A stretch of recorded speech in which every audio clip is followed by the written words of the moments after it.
Você se considera uma pessoa obediente?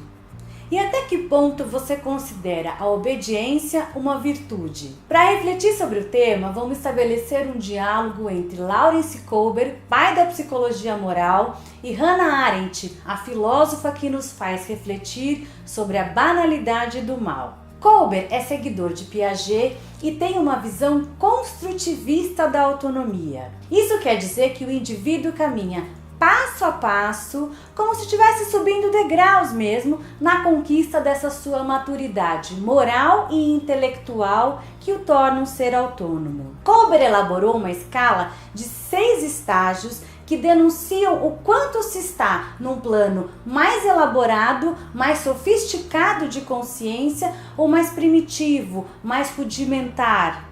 Imaginem que no processo de construção da autonomia, as pessoas avançam cada qual no seu ritmo de aprendizagem, algumas mais rápido, outras nem tanto, de modo que uns 90% dos indivíduos estão fixados em estágios de heteronomia, ou seja, ainda são governados pelo outro, ainda são governados por fatores externos à sua consciência. Nesse módulo, vamos falar sobre o primeiro estágio da heteronomia, cuja característica é obedecer à ordem, evitar a punição. Para ilustrar como se comportam essas pessoas aprisionadas a esse estágio inicial, um bom exemplo é Adolf Eichmann, o homem considerado o arquiteto do nazismo, responsável pelo deslocamento de milhões de judeus aos campos de extermínio. Eichmann foi o pivô da tese de Hannah Arendt, atualmente uma das mais discutidas nos círculos de cultura.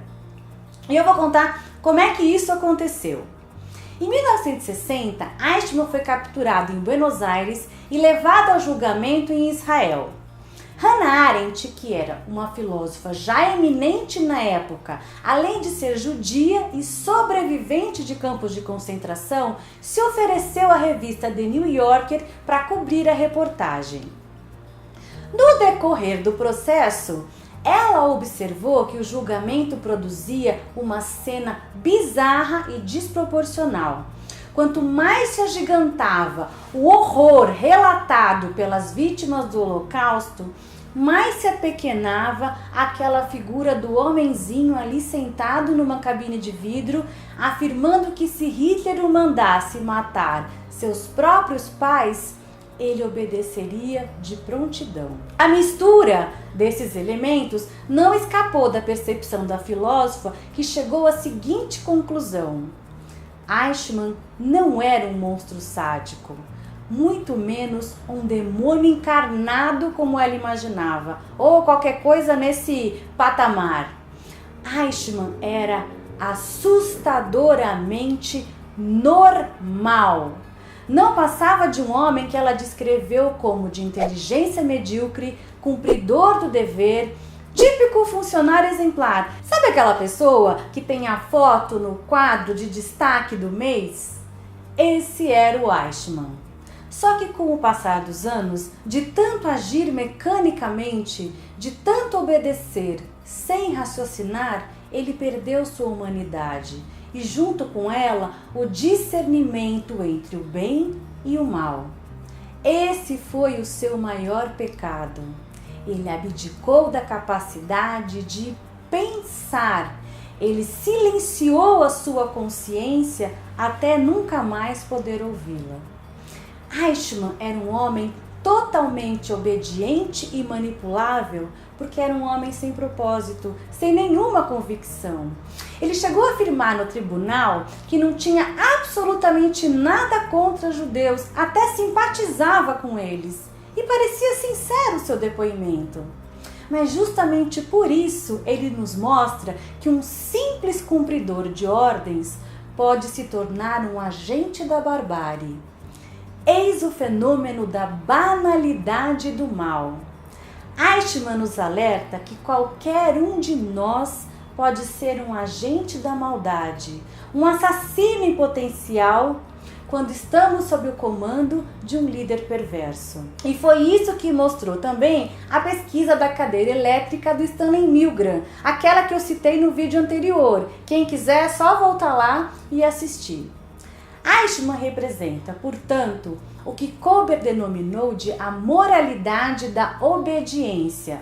Apesar dele ser um adulto, seu raciocínio moral é característico da infância, de uma fase na qual a criança deve, de fato, obediência aos pais, porque ela ainda não tem discernimento entre certo e errado, bom e mal. Por volta mais ou menos dos 12 anos de idade, já se espera que o indivíduo comece a substituir esse padrão, passando a avaliar o mundo pelo crivo da sua própria consciência. E é assim que se caminha para uma ética mais elaborada, na qual a obediência dá lugar à virtude. Imagino que muitos de vocês podem estar se perguntando mais ou menos assim: será que o Eichmann tinha escolha? Talvez não.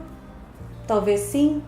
Mas o fato mais marcante do seu depoimento é que ele estava convicto de que agiu corretamente, porque estava cumprindo ordens. E isso mostra o grau da sua heteronomia. Vale ressaltar que Eichmann ocupava um cargo de comando altíssimo, e isso também mostra que heterônomos estão presentes em todas as escalas da hierarquia, em qualquer instituição. Para quem ocupa cargo de liderança, eu proponho uma reflexão, pois você pode estar pensando mais ou menos assim: até que não seria tão ruim ter um funcionário como Eichmann trabalhando para mim. Acontece que um cenário de guerra não é idêntico a um cenário corporativo no qual o consumidor tem opção de escolha. Heterônomos são bons cumpridores de ordens, mas péssimos para elaborar um raciocínio ético e acertado. E quando pessoas cometem erros graves, quem lucra com isso é a concorrência. Recentemente, o gerente de um supermercado na região de Osasco, incomodado com a presença de um cachorrinho que apareceu no estacionamento, mandou o segurança simplesmente eliminá-lo. O segurança obedeceu a ordem e executou a tarefa com extrema crueldade.